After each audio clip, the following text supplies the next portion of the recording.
Did you know that in the United States, incarcerated people are the only residents with constitutional rights to health care? My credibility. I have read and taken note of several statistics on this issue, listened to interviews from healthcare workers for prisons, have also spoken to 2 individuals that have been incarcerated, and 1 individual who is currently incarcerated in a state prison here in Georgia. Why is this a relevant topic? Many people do not know the quality of health care given to people that are in prison and the quality of health care to those that are not in prison drastically differ.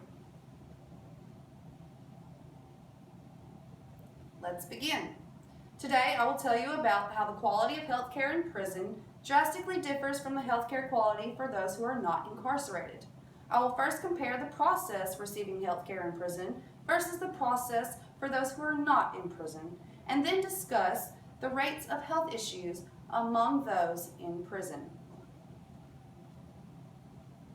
The process of receiving health care for inmates versus the process of receiving health care as someone who is not incarcerated differs tremendously. According to Prison Fellowship, someone who is incarcerated would have to first pay to send in a request to be seen by a medical professional. When researching the number of states that charge inmates for medical treatment, I found an article from Vox dated from 2015 that stated 35 states are allowed to do this. This is usually taken out of their funds for food and hygiene, better known as their books.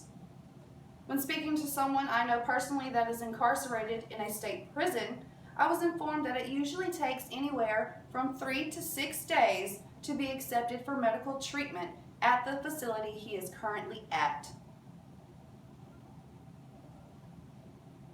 This is an example of a request for medical treatment in a prison. It is called a sick call request.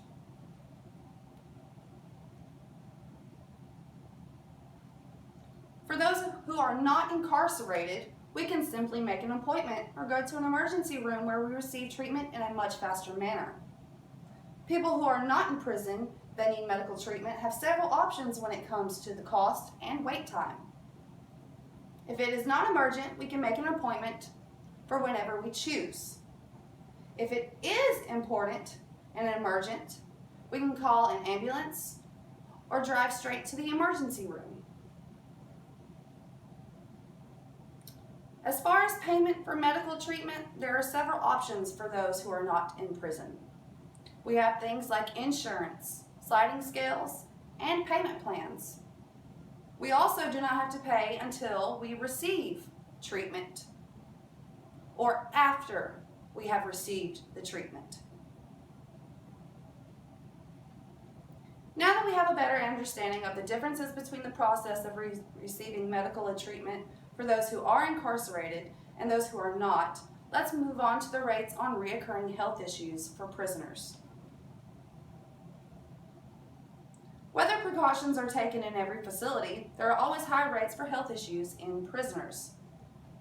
For starters, the fact that prisons involve high numbers of people living in a close environment with little space to be alone is a major factor. After speaking to someone in prison currently, I found that whether they are housed in cells or open dorms, they are always close to other people. This gives incarcerated individuals not much of a way to distance themselves from others that are sick or have health issues that are contagious, causing a spread of an illness. An estimated 44% of federal inmates, state inmates, and 39% of federal inmates reported a current medical problem other than a cold or a virus to the Bureau of Justice Statistics. Arthritis and hypertension are the 2 most reported medical problems in prison. These issues in health do not go away over time or with basic medications. These health issues require surgery and or physical therapy, which is not easily accessible to incarcerated individuals. Now we know the process of receiving health care in prison and the common rates of health issues in prison.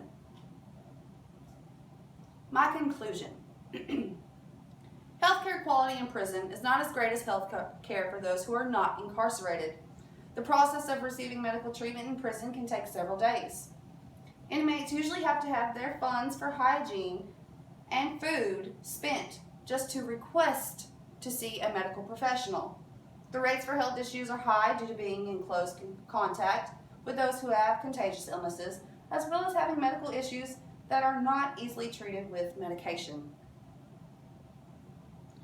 Being sick or hurt is not ideal for anyone, but compared to those that are incarcerated, the healthcare quality in our normal society is far greater.